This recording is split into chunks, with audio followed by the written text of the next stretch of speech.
So our guest speaker today is not only a very dear friend of mine, but he's also truly an inspiration. He is a father of three beautiful children. One of them is much older, so he sort of left children category in my mind. One of them who is Chris and my godchild. He is an incredible communicator, speaker, coach, consultant. He is a master at communication.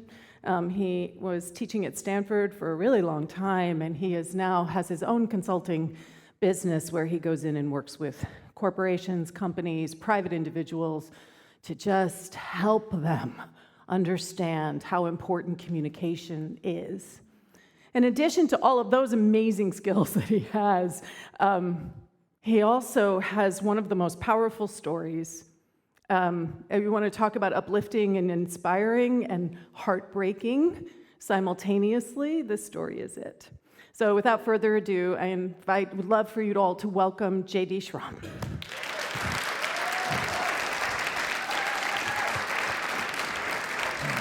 Thank you. Thank you.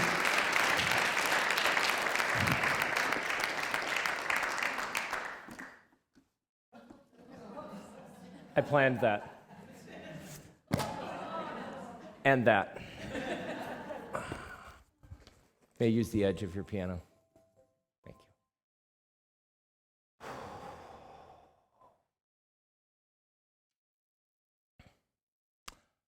On the night of Wednesday, June 11th, 2003, I roamed the streets of New York City. I was in a blur. I was dazed in a fog of addiction and depression, feeling a failure at everything I had tried, especially a failure at trying to get on the other side of addiction. And I made the biggest mistake of my life. And it nearly cost me my life.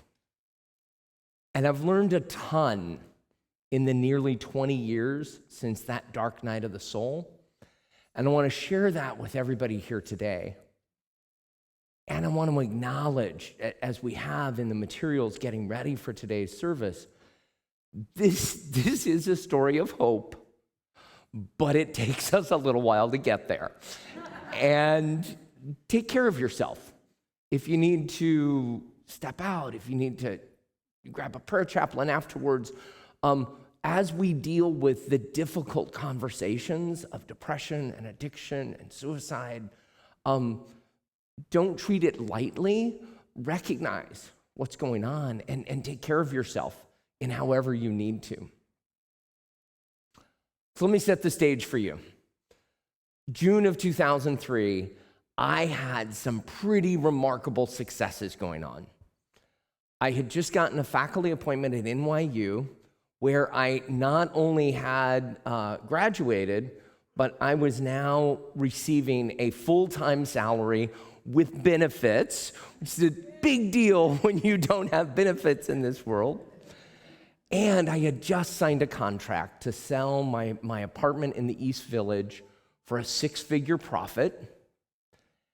And I was just finishing a 6-month volunteer engagement where I worked without salary for a small Catholic high school in the Midwest that I'd graduated from, and I'd helped them raise $250,000 and put them into the black for the first time in 8 years. All of that was going really, really well. And yet, in my heart, I didn't see the success, I saw the failures. The job at NYU was second to the job I really wanted, which was to be president of this small Catholic high school. And this small town in Hays, Kansas wasn't ready for an out-gay leader to run the school. And the apartment that I was selling for the 6-figure income, I was selling it because I was so far behind in my mortgage and in my home association dues, that I would lose it if I didn't sell it.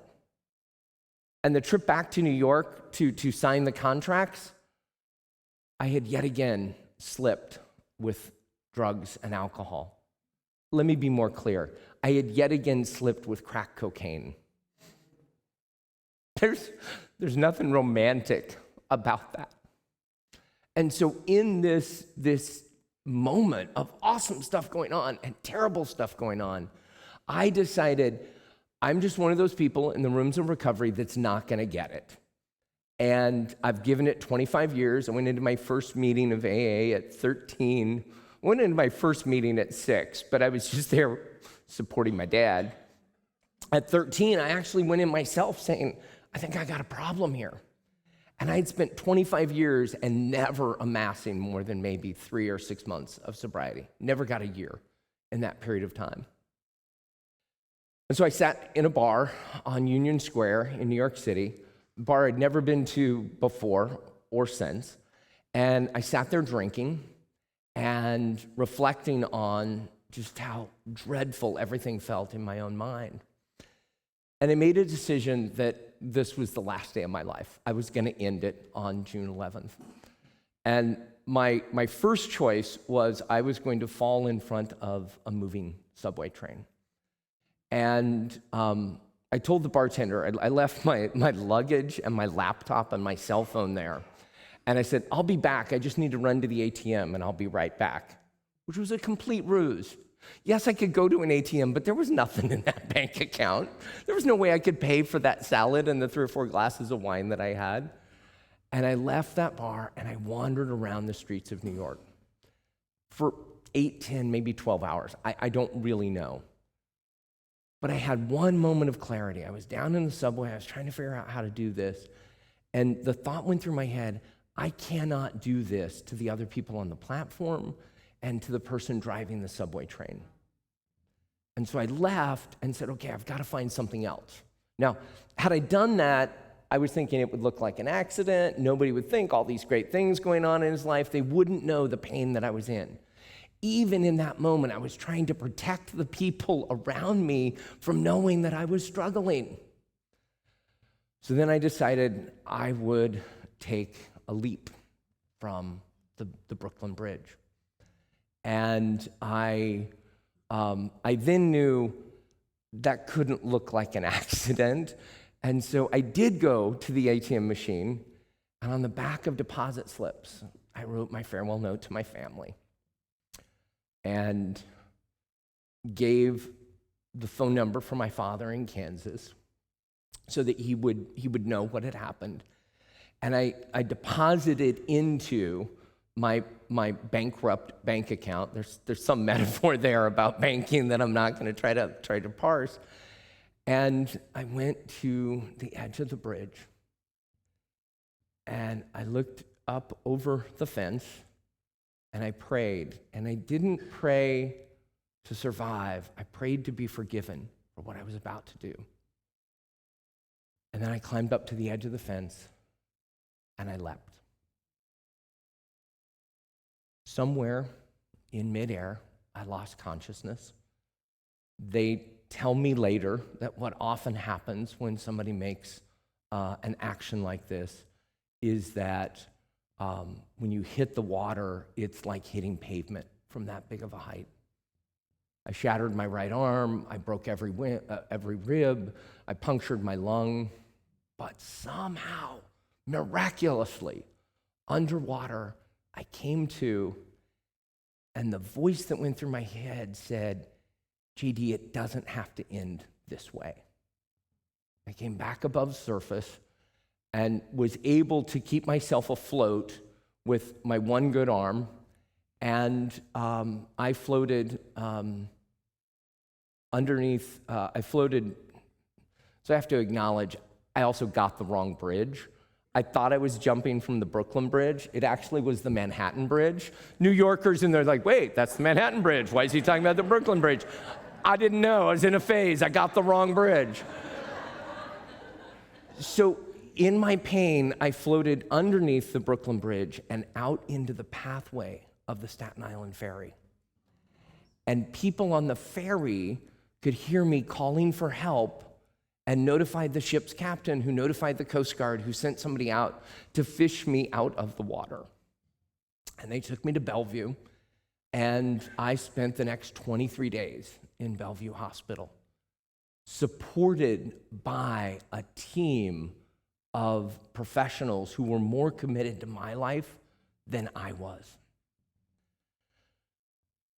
Through that period of time, I was remarkably supported and surrounded by my family, and my father came from Kansas, my sister flew in from Oklahoma, and they enabled me, and they also activated a prayer network of people. I didn't know about this till weeks, maybe even months later, because I was terrified when they showed up. Like, I had failed, and now I had to own up to what I had done and that I had failed, and they just wanted me to be at peace.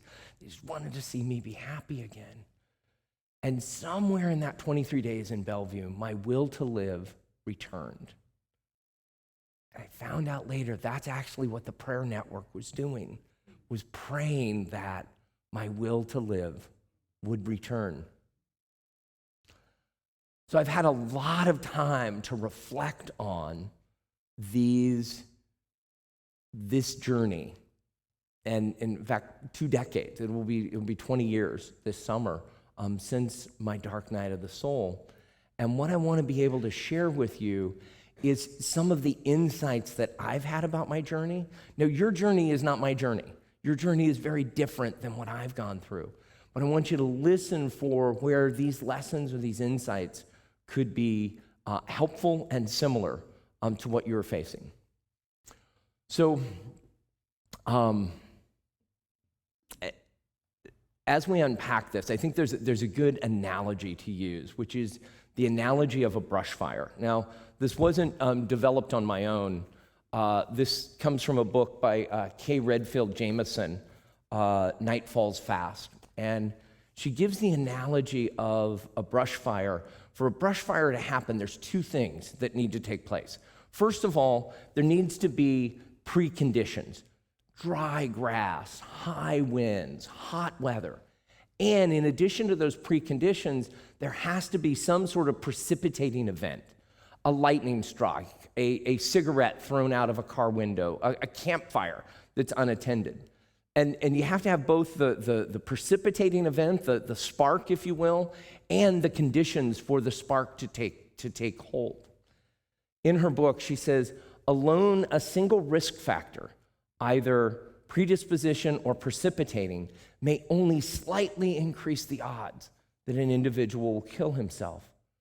But some, such as genetic or other biological predispositions, especially when coupled with a psychiatric disorder, are particularly ominous. When the threshold is set low from birth and triggers kick in, the likelihood of a suicide may become unstoppably high. A slight affront, a loss may quickly create a flashpoint from a lethal mix of elements. It is as with a fire. Dry grass and high winds may remain in and of themselves only dangerous possibilities. But if lightning falls across the grass, the chance of fire increases blindingly fast. It leaps from slim to given. So my preconditions, I had the addiction that I wasn't getting on the other side of. I had my sexual orientation as a gay kid growing up in a small Catholic town in Kansas. I was troubled. This was not my first attempt. This was my third. In the 7th grade and also my junior year of high school, that I had hidden from other people, but nearly ended my life, as too many teenagers today do. And I was struggling with depression, brought on somewhat by the experience of 9/11 a year and a half before, my mother's death a few months before, and the slip with drinking. So then I had the precipitating factors. So I got my 3rd DUI in May of 2003. Again, in the small town that I had grown up in, Kansas. I had the foreclosure proceedings, which were barking at my gate, and I had that final slip with cocaine while in New York City. And so the combination of those lightning flashes and the way my life was, the likelihood of that dark night of the soul, the likelihood of stepping into the suicide was really, really high. Now, the New York Post had a short article, really short article about my attempt, where the headline was, "Deranged middle-aged man leaps from bridge." It's like, middle-aged? Really? That's what they thought of me? And I recognized in that time in Bellevue Hospital, like if I was going to get on the other side of this, I had to live life really differently. So I want to talk about the short-term, the medium-term, and the long-term steps that I took that helped me, and we called this the bridge back to life. I'm slowly working on a memoir that's the working title, The Bridge Back to Life, One Man's Journey from the Edge of Death to the Center of Life. And I want to talk to you about that journey. Short term, this team of professionals who swooped in around me, my family who swooped in around me, and letters and cards that came from people from all over, most of whom I knew, some of whom I didn't. But in those first few weeks and months, I was really blessed. In the medium term, and we'll call this like the first year or so, was really pivotal to me. In the rooms of recovery, I learned the definition of the word surrender, the military definition, the recovery definition of surrender. It doesn't mean giving up. It doesn't mean throwing in the towel or admitting defeat. Surrender means going over to the winning side. When someone surrenders, they actually put themselves in the care of those who are winning. And that was a new insight to me. And so I had to live my life from a sense of surrender.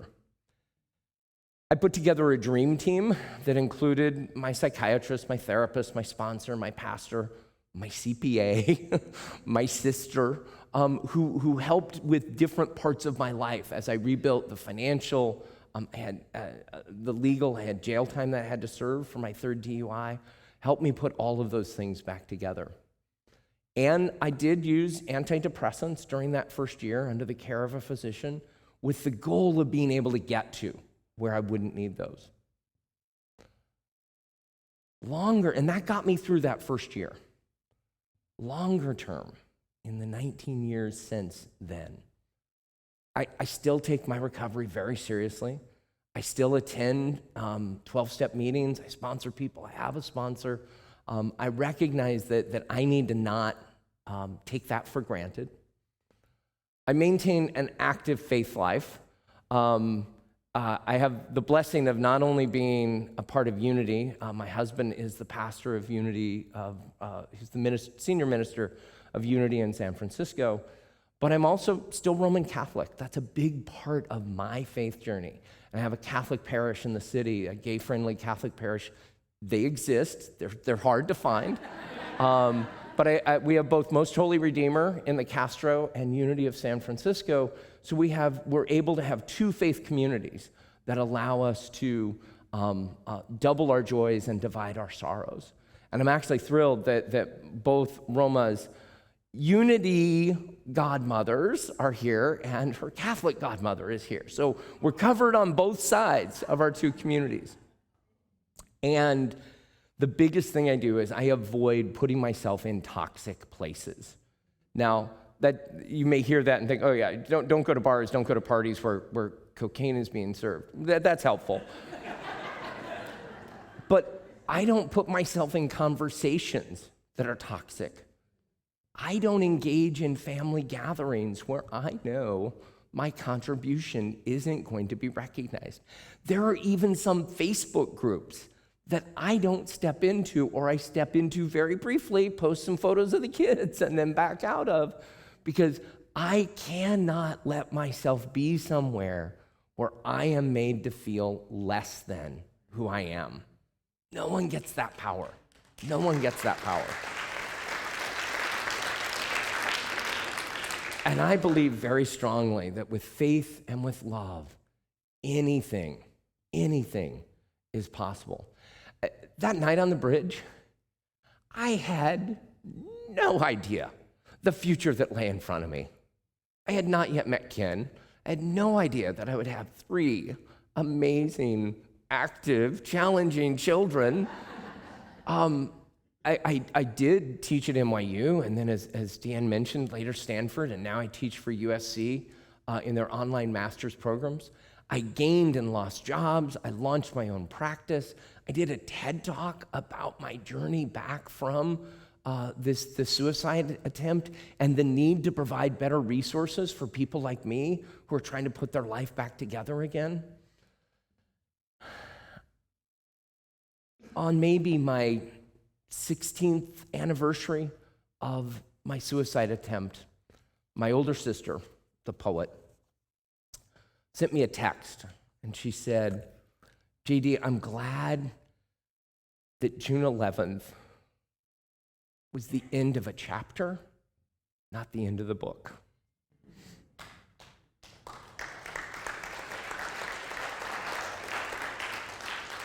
And I feel that way too.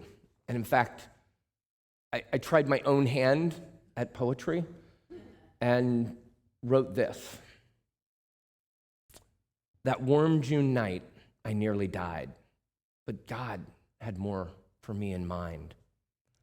As I looked at the water dark far below, I felt inside there was only down to go.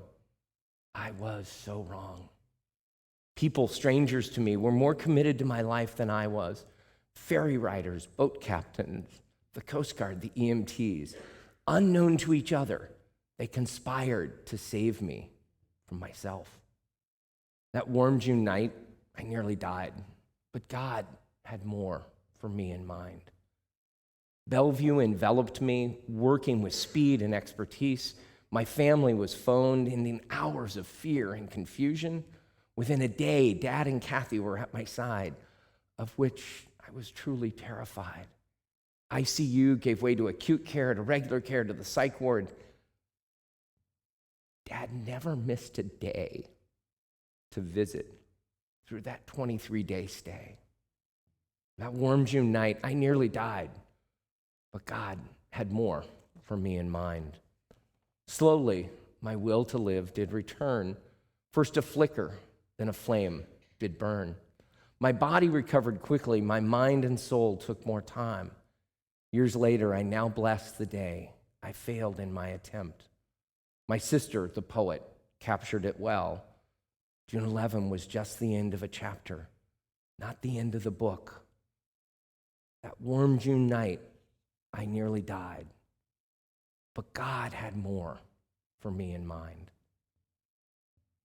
My journey is not your journey, but for each of us, God has more for us in mind. Spirit, creative spirit, inner self, whatever you call a power outside of yourself. I use the word God because that's what's familiar to me.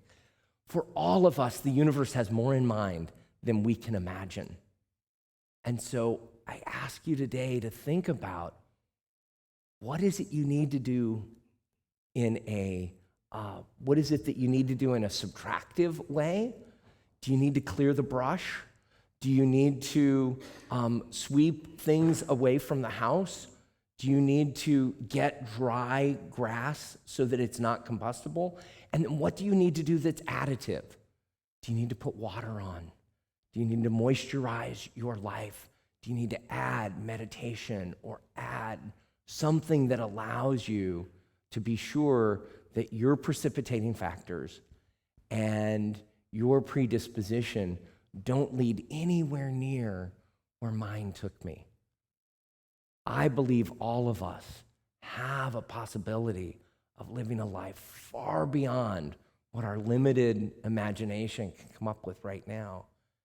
And I invite you to reflect on that and think of that for yourself as we step out of this and into some time of meditation.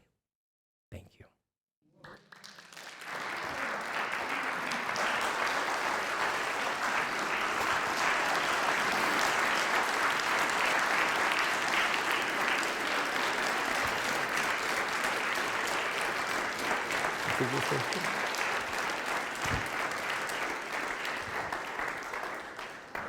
Whew. So let's breathe together, shall we? That was a lot. Feeling our hearts open. My heart is so open.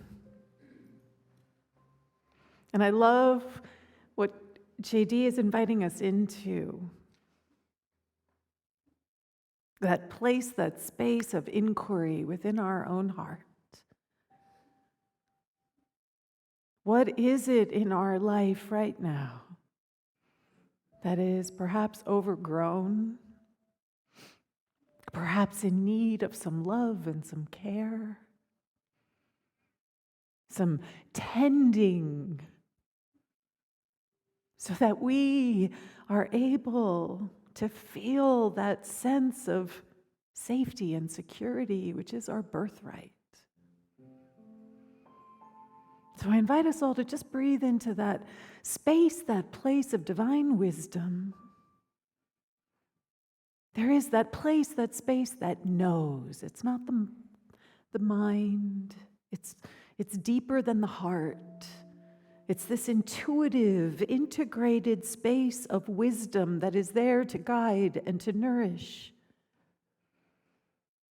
And during this time of Lent, where we're all about releasing, what is it that you are being invited to release? What truly is no longer serving?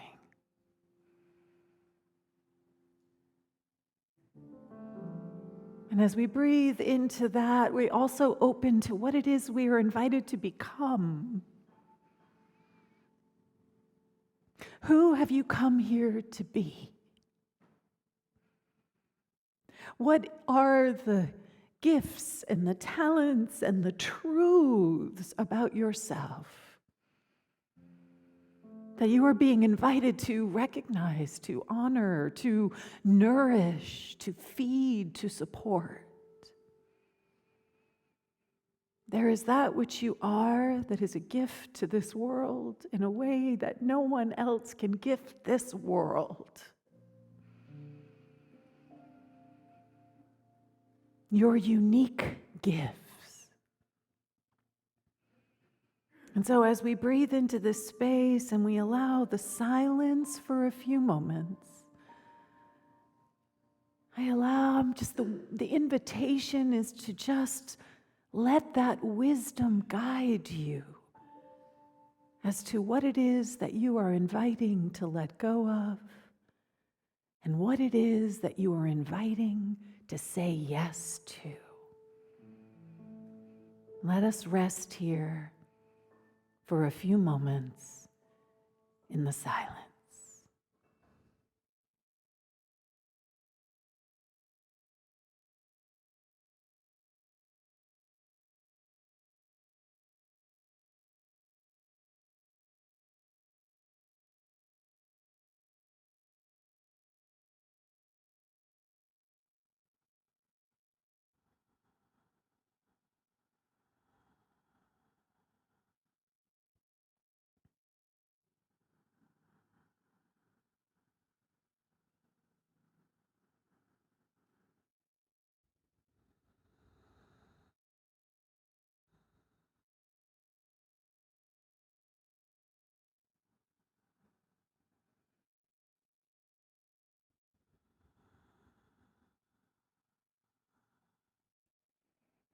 And so I know that this silence nourishes us all, that it provides a window, a space, a place where that wisdom that we are guides, supports, and nourishes us, so that we too are always stepping on this bridge to life, life at the very center of our being, and that we do so with the greatest of compassion for ourselves and for each other.